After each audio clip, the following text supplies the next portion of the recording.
क्या middle east की war अब ऑफिशियली एशियन बॉर्डर से निकलकर यूरोप की दीवारों तक पहुंच चुका है? क्या वॉशिंगटन का साथ देना लंदन और बाकी यूरोपियन कैपिटल्स को तेहरान की मिसाइल रडार्स पर ले आया है?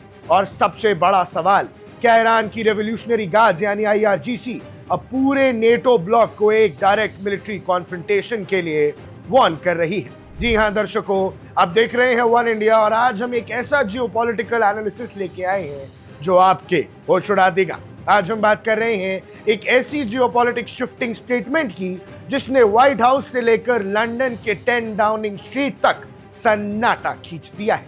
IRGC के स्पोक्सपर्सन ब्रिगेडियर जनरल हुसैन मोहबेबी ने एक ऐसा बयान दिया है जो आने वाले दिनों में ग्लोबल सिक्योरिटी की पूरी तस्वीर बदल सकता है। उनका कहना है कि अगर ब्रिटेन या पर्शियन गल्फ का कोई भी देश अमेरिका की मिलिट्री हेल्प करता है तो वो ईरान का लेजिटिमेट मिलिट्री टारगेट बन जाएगा। यानी सीधी बात कि अमेरिका की दोस्ती अब यूरोप को भारी पड़ने वाली है और अगर किसी ने हमला करने की सोची भी तो ईरान का अगला निशाना लंदन पे होगा। इस पूरे मामले को बारीकी से समझिए। ये कोई आम डिप्लोमेटिक धमकी नहीं है, ये कैलकुलेटेड मिलिट्री स्ट्रैटेजी है जो तेहरान ने अनवील की है। ईरान की semi official news agency Tasnim से बात करते हुए जनरल मोहेबी ने साफ लफ्जों में कहा कि ईरान ने हर सिचुएशन के लिए स्पेसिफिक सिनारियोज तैयार कर रखे हैं। उन्होंने सीधे तौर पर ब्रिटेन का नाम लिया। उन्होंने कहा कि recently US B-1 lancer bombs used air bases in Britain, यानी दर्शकों कि हाल ही में जो हमला हुआ था वो ब्रिटेन से किया गया था। And if they continue to cooperate with the US they will become definite and legitimate targets for us।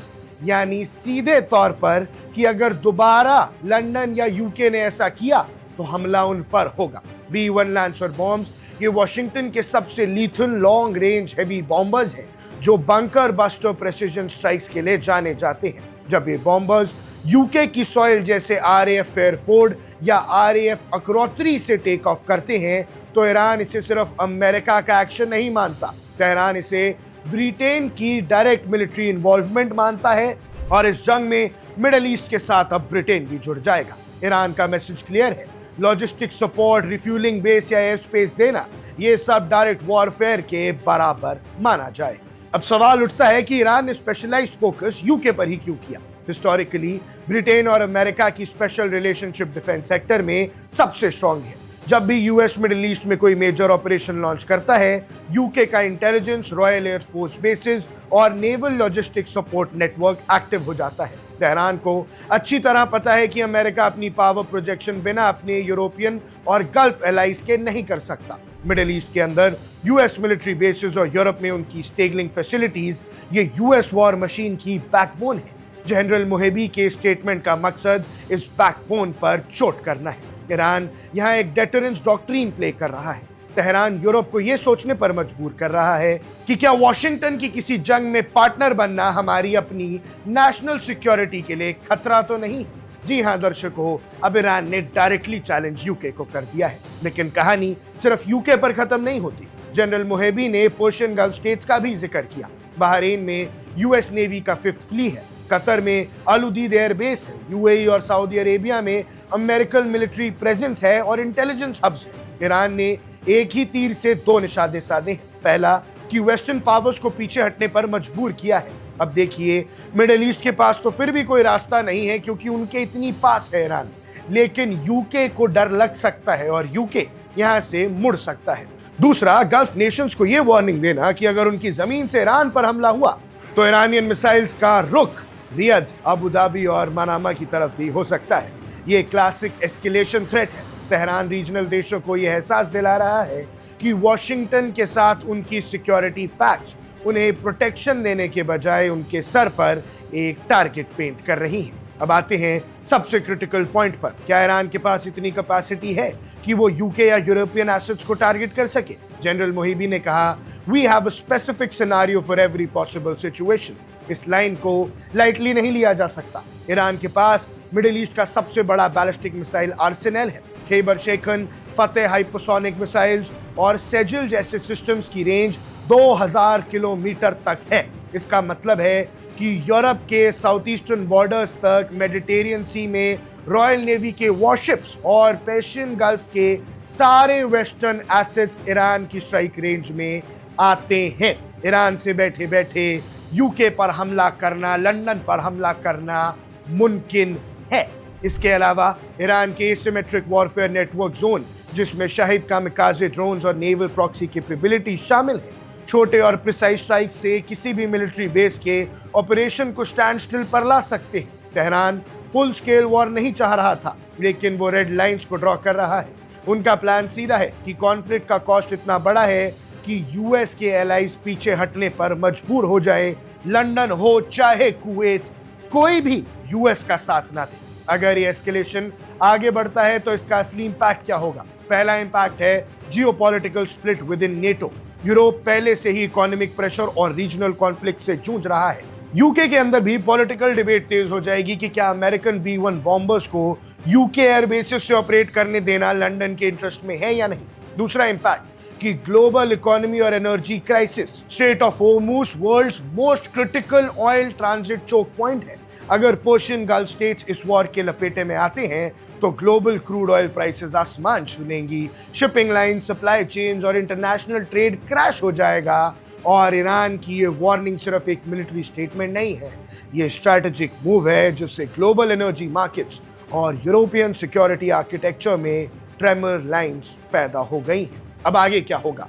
Washington और लंदन के पास अब दो ही रास्ते हैं। या तो वो ईरान की इस वार्निंग को एक एम्प्टी थ्रेट समझकर इग्नोर करे और मिलिट्री कोऑपरेशन को बढ़ाते रहे, जिससे डायरेक्ट ईरानियन मिसाइल रिस्पॉन्स का रिस्क 100% बढ़ जाता है, या फिर लंदन सटल डिप्लोमेसी के जरिए अपनी इन्वॉल्वमेंट को लिमिट करे ताकि वो तेहरान के क्रॉस हेयर से बाहर निकल सके। एक बात बिल्कुल साफ है, IRGC के स्टेटमेंट ने कॉन्फ्लिक्ट की जियोमेट्री को कंप्लीटली चेंज कर दिया है। ये अब सिर्फ अमेरिका और ईरान की लड़ाई नहीं रही, ये कॉन्फ्लिक्ट अब ट्रांसअटलांटिक अलायंस और पूरे मिडिल ईस्टर्न स्टेबिलिटी के लिए एक एग्जिस्टेंशियल चैलेंज बन चुका है। ऐसे में आपका क्या मानना है?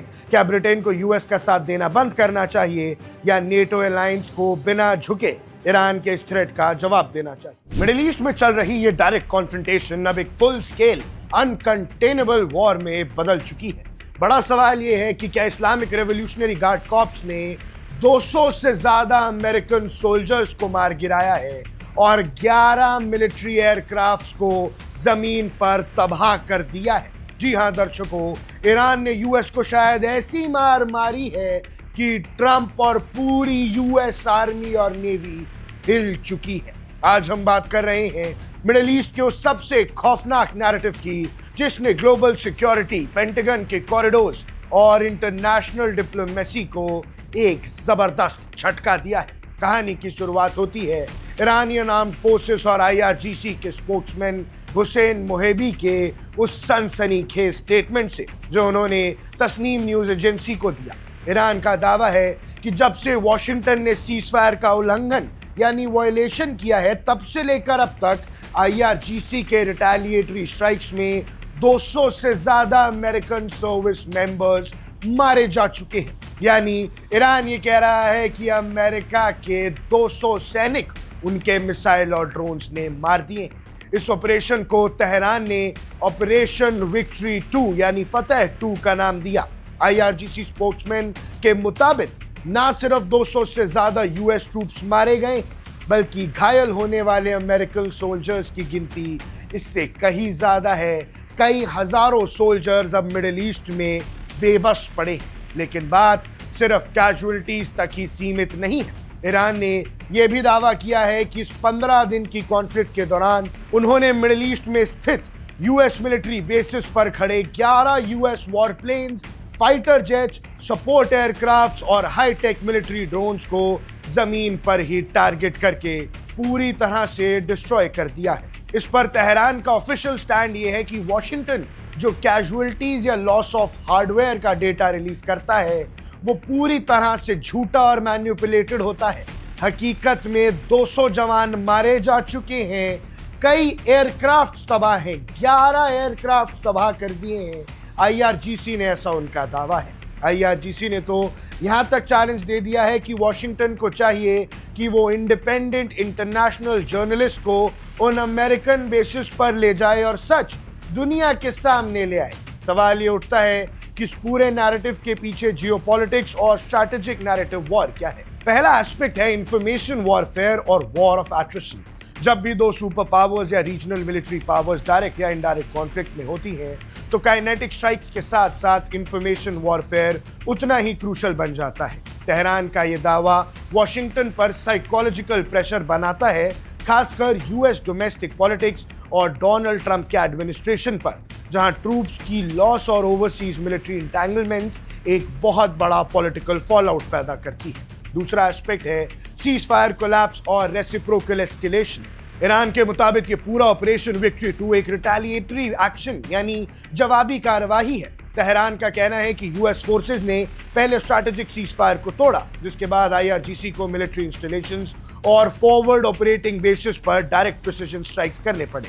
जब जमीन पर खड़े 11 हाई वैल्यू एयरक्राफ्ट, ड्रोन्स और रडार सेंटर्स को टारगेट करने का दावा किया जाता है, तो इसका मतलब है कि ईरान ने बैलिस्टिक मिसाइल्स और लॉइटरिंग म्यूनिशंस यानी कामिकाजे ड्रोन्स का हेवी मिक्स यूज किया है, जो एयर डिफेंस सिस्टम्स को सैचुरेट करके टारगेट्स को हिट करता है। यानी एक साथ इतनी मिसाइल और ड्रोन भेज दिए कि उसे इंटरसेप्ट करना नामुमकिन हो गया। इस पूरी सिचुएशन के ग्लोबल कॉन्सिक्वेंसेस क्या हो सकते हैं? अब भैया, पहला ये है कि यूएस के अंदर जो डोमेस्टिक पॉलिटिक्स और पेंटागन का प्रेशर है वो बढ़ेगा। अगर यूएस मिलिट्री बेसिस पर कैजुअलिटी काउंट इतना बड़ा है, अगर इतने सारे सैनिक मर गए हैं, तो अमेरिका चुप नहीं बैठेगा। वॉशिंगटन में ये इशू एक मैसिव पॉलिटिकल स्टॉर्म खड़ा कर देगा। यूएस प्रेसिडेंट और पेंटागन के लिए पब्लिक और कांग्रेस को आंसर करना इम्पॉसिबल हो जाएगा, जिससे फर्दर रिटेलिएशन या मैसिव मिलिट्री एस्केलेशन का खतरा कई गुना ज्यादा बढ़ जाएगा। दूसरा है deterrence factor in middle east. Persian gulf और मिडिल ईस्ट में स्थित अमेरिकन फॉरवर्ड ऑपरेटिंग बेसिस जैसे बहरीन, कतर, यूएई या इराक में अब सेफ जोन्स नहीं रहे। ईरानियन बैलिस्टिक मिसाइल कैपेबिलिटीज और ड्रोन टेक्नोलॉजी ने प्रूव किया है कि वो यूएस मिलिट्री इंस्टॉलेशंस के डीप इंटीरियर को स्ट्राइक कर सकते हैं। तीसरा है global energy and supply chain shock. Middle east में जब भी डायरेक्ट ट्रूप कैजुअलिटीज और सीज फायर ब्रेकडाउन्स होते हैं, तो उनका सबसे पहला इंपैक्ट स्ट्रेट ऑफ हॉर्मुज और ग्लोबल ऑयल मार्केट्स पर पड़ता है। क्रूड ऑयल प्राइसेस में सडन सर्ज आती है और शिपिंग लेन्स में इंस्टेबिलिटी पूरी ग्लोबल इकोनॉमी को रिसेशन में धकेल देती है। इस पूरे सिनेरियो का सबसे बड़ा टेक अवे ये है कि मिडिल ईस्ट अब किसी मैनेज्ड प्रॉक्सी वॉर के दौर में नहीं रहा। Fast moving precision missile systems, proxy integration और डायरेक्ट काउंटर स्ट्राइक्स ने गेम्स के रूल ही बदल दिए। क्या वॉशिंगटन ईरान के इन क्लेम्स को पूरी तरह डिनाई करेगा या फिर काउंटर स्ट्राइक के जरिए एक नए वेव की शुरुआत करेगा? और क्या इंटरनेशनल कम्युनिटी इस रीजनल पाउडर केक को एक्सप्लोड होने से रोक पाएगी? ये आने वाले कुछ दिन तय करेंगे। पर एक बात साफ है, सीज फायर की दीवार टूट चुकी है और मिडिल ईस्ट में हर नया दिन एक नए स्ट्रैटेजिक क्राइसिस का पैगाम ला रहा है। क्या कैस्पियन सी में हुआ ड्रोन अटैक यूक्रेन और ईरान के बीच एक नए डायरेक्ट वॉर को जन्म देने वाला है? जब यूक्रेन के लॉन्ग रेंज ड्रोन्स ने कैस्पियन सी में मिलिट्री कार्गो ले जा रहे ईरानियन वेसल्स को टारगेट किया, तो तेहरान से वार्निंग आई कि इसके अनफोर्सीन कॉन्सिक्वेंसेस होंगे। लेकिन क्या वाकई ईरान और यूक्रेन के बीच अब एक डायरेक्ट वॉर शुरू होने वाली है? और इसके पीछे भी कोई रॉकेट साइंस नहीं है कि अगर ईरान और यूक्रेन के बीच में लड़ाई होगी, तो इसका सीधा सीधा मतलब वर्ल्ड वॉर 3, क्योंकि यूक्रेन के साथ खड़ा होगा अमेरिका और ईरान के साथ रशिया। जी हाँ दर्शकों, सबसे बड़ा सवाल ये है, क्या सोशल मीडिया पर चल रहे इन दावों में कोई दम है जिसमें कहा जा रहा है कि अब वर्ल्ड वॉर 3 शुरू होने वाली है? आइए इस जियोपॉलिटिकली सेंसिटिव मुद्दे की पूरी सच्चाई को अनबायस तरीके से समझते हैं। इस पूरे मुद्दे की सतह से तह तक जाते हैं। आप देख रहे हैं हमारी स्पेशल रिपोर्ट। और दर्शकों, रशिया यूक्रेन वॉर अब सिर्फ ईस्टर्न यूरोप की सरहदों तक सीमित नहीं रही है। कीव ने अपनी लॉन्ग रेंज ड्रोन कैपेबिलिटीज को इतना एक्सपैंड कर लिया है कि उन्होंने कैस्पियन सी तक स्ट्राइक करके उस सप्लाई रूट को टारगेट किया है जिसे अब तक सेफ हारेन माना जाता था। इस अटैक के बाद ईरान और यूक्रेन के बीच डिप्लोमेटिक और रेटरिक वॉर अपने सबसे गर्म दौर में पहुंच चुकी है। आइए देखते हैं कि कैस्पियन सी में आखिर हुआ क्या था और इसके जियोपॉलिटिक्स पर क्या असर पड़ेगा। सबसे पहले तो खबर शुरू होती है कैस्पियन सी के पानियों से। यूक्रेनियन प्रेसिडेंट वोलोदिमीर ज़ेलेंस्की ने कंफर्म किया कि कीव ने कैस्पियन सी में लॉन्ग रेंज ड्रोन स्ट्राइक्स के जरिए उन वेसल्स को टारगेट किया है जो रशिया और ईरान के बीच मिलिट्री कार्गो ट्रांसपोर्ट कर रहे थे। यूक्रेनियन इंटेलिजेंस के मुताबिक इनमें से कई कार्गो शिप्स इंटरनेशनल सैंक्शंस के तहत थे। कैस्पियन सी ज्योग्राफिकली रशिया और ईरान दोनों को जोड़ने वाला एक ऐसा वाटर बॉडी है जहां रशिया की पावरफुल नेवल प्रेजेंस है। इस रूट को अब तक यूक्रेनियन स्ट्राइक से बिल्कुल सेफ माना जाता था, लेकिन यूक्रेन ने 1000 किलोमीटर से भी ज्यादा की रेंज वाले ड्रोन्स का इस्तेमाल करके सप्लाई ब्रिज को पहली बार डायरेक्टली हिट किया है। कीव का कहना है कि मॉस्को को मिलने वाले मिलिट्री हार्डवेयर और शाहिद ड्रोन कंपोनेंट्स की सप्लाई लाइन को तोड़ना उनकी डिफेंस स्ट्रैटेजी का एक जरूरी हिस्सा है। इस अटैक के बाद तेहरान से तीखी प्रतिक्रिया आई हैं। ईरानियन फॉरेन मिनिस्ट्री के स्पोक्समैन इस्माइल बगाई ने वीकली ब्रीफिंग में कहा कि यूक्रेन का ये स्टेप यूएन चार्टर के खिलाफ है, एब्सोल्युटली इलीगल और डेंजरस एडवेंचरिज्म है। ईरान ने दावा किया है कि इस अटैक से उनका वेसल एक्सप्लोड हुआ, जिसमें उनके एक सेलर की मौत हो गई और कुछ लोग घायल हुए हैं। ईरान के फॉरेन मिनिस्टर अब्बास अराक्ची ने सोशल मीडिया पर लिखा है कि कीव के इस एक्शन का जवाब दिए बिना छोड़ा नहीं जाएगा। ईरान ने तेहरान में मौजूद यूक्रेनियन चार्ज अफेयर्स को समन करके फॉर्मल डिप्लोमेटिक प्रोटेस्ट दर्ज करवाया है। ईरान ने यह भी क्लेम किया है कि वो रशिया यूक्रेन कॉन्फ्लिक्ट में न्यूट्रल है और उसने कभी इंटरवेंशन नहीं किया, लेकिन तेहरान की सफाई पर वेस्टर्न पावर्स और यूक्रेन दोनों को ही एतराज है। जी हां दर्शकों, ईरान के रिटेलिएशन वार्निंग्स पर यूक्रेनियन प्रेसिडेंट वोलोदिमीर ज़ेलेंस्की ने तुरंत पलटवार किया। ज़ेलेंस्की ने साफ कहा कि ईरान ये नाटक नहीं कर सकता कि वो इस वॉर में शामिल नहीं है। ज़ेलेंस्की ने पॉइंट आउट किया कि वॉर के पहले दिन से ईरान ने रशिया को हजारों शहद सुसाइड ड्रोन्स, एम्यूनेशंस और मिसाइल टेक्नोलॉजी सप्लाई की है, जिससे यूक्रेनियन सिटीज और सिविलियन इंफ्रास्ट्रक्चर को कॉन्टिन्यूसली टारगेट किया जा रहा है। यूक्रेन का पोजीशन एकदम क्लियर है। अगर कोई कंट्री किसी ऐसे अग्रेसर को मिलिट्री इक्विपमेंट सप्लाई करती है जो आप पर अटैक कर रहा है, तो वो सप्लाई रूट एक लेजिटिमेट मिलिट्री टारगेट बन जाता है। यूक्रेन ने यह भी क्लेम किया कि रशिया मिडिल ईस्ट में यूएस और गल्फ स्टेट्स की सैटेलाइट इमेजरी ईरान के साथ शेयर कर रहा है, जो स्ट्रैटेजिक कोऑपरेशन और गहरा दर्शाता है। अब भैया, अब आते हैं उस सेंसेशनल हेडलाइन पर जो सोशल मीडिया पर चल रही है कि ईरान वर्सेस यूक्रेन वॉर बहुत जल्दी वर्ल्ड वॉर 3 का रूप ले लेगी। दर्शकों, अब एक जर्नलिस्टिक एनालिसिस से देखें तो इन दावों के पीछे की सच्चाई को समझना जरूरी है। पहली बात तो ये कि ईरान और यूक्रेन के बीच कोई डायरेक्ट ग्राउंड वॉर या large scale state to state conflict लगभग नामुमकिन है। ज्योग्राफिकली दोनों देश के बीच हजारों किलोमीटर का फासला है। ईरान के पास यूक्रेन पर डायरेक्ट ग्राउंड अटैक करने की ना तो जियोग्राफिकल रीच है और ना ही कोई लॉजिस्टिकल इंसेंटिव। दूसरी बात, ईरान पहले से ही मिडिल ईस्ट में इजराइल और यूएस के साथ हाई टेंशन सिचुएशन और इकोनॉमिक सैंक्शन से जूझ रहा है। ईरान यूक्रेन के खिलाफ कोई नया फ्रंट नहीं खोलना चाहेगा। ईरान का रिस्पॉन्स ज्यादातर रशिया को और ज्यादा वेपन सप्लाई करने या एसिमेट्रिक प्रॉक्सी स्टेप्स तक ही सीमित रखेगा। तीसरी बात, रशिया पहले से ही यूक्रेन वॉर में 100% एंगेज्ड है। मॉस्को ईरान के भले के लिए किसी नए वर्ल्ड वॉर में जंप नहीं करेगा, बल्कि रशिया खुद ईरान पर मिलिट्री इक्विपमेंट के लिए डिपेंडेंट है। इसलिए वर्ल्ड वॉर 3 या डायरेक्ट स्टेट वॉर के दावे इंटरेस्टिंग तो हैं, लेकिन अभी इनका होना थोड़ा सा कम ही दिख रहा है। लेकिन दर्शकों, बात वही है, अगर चीजें एस्केलेट होंगी तो यूक्रेन, यूएस, यूरोप एक तरफ, रशिया ईरान एक तरफ और जंग हो सकती है। कैस्पियन सी में हुई ये स्ट्राइक जियोपॉलिटिकली बेहद क्रूशल है। ये इस बात का सबूत है कि मॉडर्न ड्रोन वॉरफेयर ने ज्योग्राफिकल बाउंड्रीज को खत्म कर दिया है, जिससे रशिया और ईरान अपना सेफ रेयर एरिया समझते थे, अब वो कॉम्बैट जोन के दायरे में आ चुका है। ईरान और यूक्रेन के बीच वर्बल एस्केलेशंस और डिप्लोमेटिक थ्रेट जरूर बढ़ेंगे।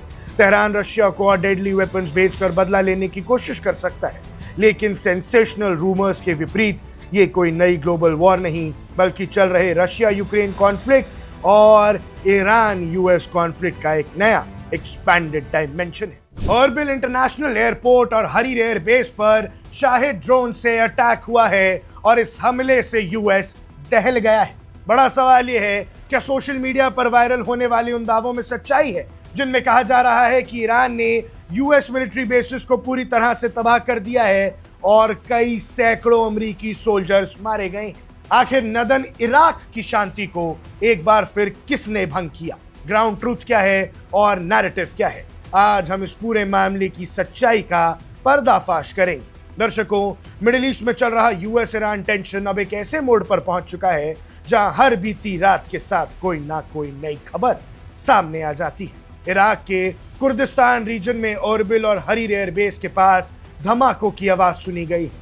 एयर डिफेंस सिस्टम एक्टिवेशन और स्काई में फ्लैशेस का वीडियो वायरल हो रहा है। लेकिन इस धुएं के पीछे सच क्या है? दर्शकों, आइए डिटेल में समझते हैं। खबर आती है नदन इराक के कुर्दिस्तान रीजन से। रात को अंधेरे में ओरबिल इंटरनेशनल एयरपोर्ट और उसके पास स्थित हरीर एयरबेस के आसपास तेज धमाकों की आवाज सुनाई गई। ये दोनों लोकेशंस यूएस लेड कोalition फोर्सेस के लिए एक स्ट्रैटेजिक वांटेज पॉइंट्स है, जहां आईएसआईएस के खिलाफ चल रहे मिशन के तहत अमेरिकन ट्रूप्स डिप्लॉयड हैं। सोशल मीडिया पर दावा किया गया कि ईरान बैक फैक्शंस या इस्लामिक रेजिस्टेंस इन इराक ने एक बार फिर Shahid style one way attack drones का इस्तेमाल करके इन बेसिस को टारगेट किया है। वीडियोस में आसमान में रोशनी के फ्लैशेस हैं, धुएं का गुबार है और सीराम एयर डिफेंस सिस्टम को इनकमिंग थ्रेट्स को एंगेज करते हुए देखा जा सकता है। लेकिन यहाँ सबसे जरूरी बात यह है कि ये प्राइमरी रिपोर्ट्स के मुताबिक एयर डिफेंस सिस्टम्स ने इन इनकमिंग ड्रोन्स को आसमान में इंटरसेप्ट करने की कोशिश की,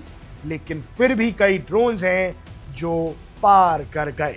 लोकल सिक्योरिटी सोर्सेज और रीजनल मीडिया के मुताबिक मेजर इंपैक्ट या कैजुअलिटीज की रिपोर्ट फिलहाल तो नहीं हुई है, लेकिन इसके बाद पूरे मिडिल ईस्ट में, चाहे वो इराक हो, चाहे वो कुवैत हो, चाहे वो जॉर्डन हो, चाहे वो बहरीन हो, चाहे वो सऊदी अरब हो, हर जगह यूएस ट्रूप्स, यूएस सैनिकों के बीच में अफरा तफरी मच गई है। मौत को इतनी पास देखकर ट्रंप के सोल्जर्स के पैर अब थर थर कांपने लगे। ऐसे किसी भी इंसिडेंट के बाद दर्शकों डर तो लगता है। आपने देखा होगा कि कैसे ईरान की डेडली मिसाइल्स ने 200 अमेरिकन ट्रूप्स को मार दिया, ऐसा दावा किया ईरान ने। हालांकि यूएस ने इस बात से सहमति नहीं दी, पर आप खुद सोचिए, क्या यूएस खुद मानेगा कि हमारे 200 सैनिक मारे जा चुके हैं सिर्फ तब से जब से उन्होंने सीज फायर तोड़ा है? यानी पिछले 2-3 हफ्तों के अंदर यूएस के 200 सैनिक मारे जा चुके हैं, 11 एयरक्राफ्ट गिराए जा चुके हैं। ये जो दावे आईआरजीसी ने करे हैं, ये हिला देने वाले हैं। अब दर्शकों, एक पत्रकार के नजरिए से देखें तो ये एक क्लासिक केस है जहां आईआरजीसी हथियारों से भी हमला कर रही है और इंफॉर्मेशन वॉरफेयर से भी। आप समझिए, 200 लोगों के मारे जाने की खबर को चाहे यूएस दबाने की कोशिश भी करे, फिर भी इससे ट्रंप की सरकार पर प्रेशर पड़ने वाला है। जी हां दर्शकों, अगर डोनाल्ड ट्रंप इस जंग को जल्दी रोक नहीं पाते तो इस बात में कोई संदेह नहीं है कि उनकी जो पूरी सरकार है वो गिर सकती है। पिछले कई इंसिडेंट्स में 5 से 6 एक्सप्लोसिव लीड एंड ड्रोन्स को एयर स्ट्रिप तक पहुंचने से पहले हवा में तबाह कर दिया गया था, लेकिन इस बार ऐसा नहीं हुआ। दर्शकों, 200 ट्रूप्स का मरना एक ऐसा इवेंट होता है जो वर्ल्ड वाइड इमरजेंसी और direct US counter war trigger कर सकता है, पर अमेरिका मानेगा ही नहीं ना कि हमारे 200 लोग मर गए। इसी वजह से वो सच को छुपा रहा है। जी हां दर्शकों, अब एक बार आप समझिए कि एरबिल और हरीर बेसिस को टारगेट क्यों किया। आखिर हर बार एरबिल और हरीर बेसिस में ऐसा क्या है? इसकी वजह है ज्योग्राफिकली और मिलिटरीली उनकी लोकेशन।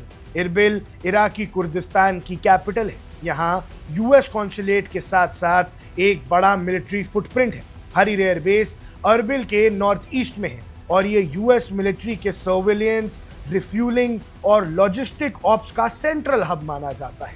ईरान और उनके रीजनल एलाइज जैसे हिजबुल्ला और इस्लामिक रेजिस्टेंस इन इराक का मानना है कि जब तक यूएस फोर्सेस इराक और सीरिया में मौजूद हैं, तब तक रीजनल डोमिनेंस उनके हाथ में आ ही नहीं सकती। इसकी वजह से वो low cost, high impact Shahid drones और कत्यूशा रॉकेट्स का इस्तेमाल करके यूएस बेसिस पर कॉन्टिन्यूस प्रेशर बनाए रखने की कोशिश करते हैं। ये अटैक्स ज्यादातर सिंबॉलिक होते हैं ताकि यूएस के पॉलिटिकल लीडरशिप पर इंटरनल प्रेशर बने कि वो इराक से अपनी ट्रूप्स को पूरी तरह विड्रॉ कर। लेकिन दर्शकों, मिडिल ईस्ट में बुलेट चलने से पहले इंटरनेट पर खबरें दौड़ने लगती हैं, तो उसे हम कहते हैं द फॉग ऑफ वॉर। ऐसे फास्ट मूविंग कॉन्फ्लिक्ट्स में हमें देखना होगा कि भैया आखिर कितनी डिस्ट्रक्शन ईरान दे सकता है अमेरिका को, और कब तक अमेरिका इन हमलों को झेल पाएगा। कोई ना कोई सैचुरेशन पॉइंट तो अमेरिका का भी होगा। ऐसे में आपको क्या लगता है, आपकी क्या राय है, हमें कमेंट सेक्शन में जरूर बताइएगा। अब देख रहे हैं वन इंडिया, मैं हूं आकुश Kaushik. Subscribe to One India and never miss an update. Download the One India app now.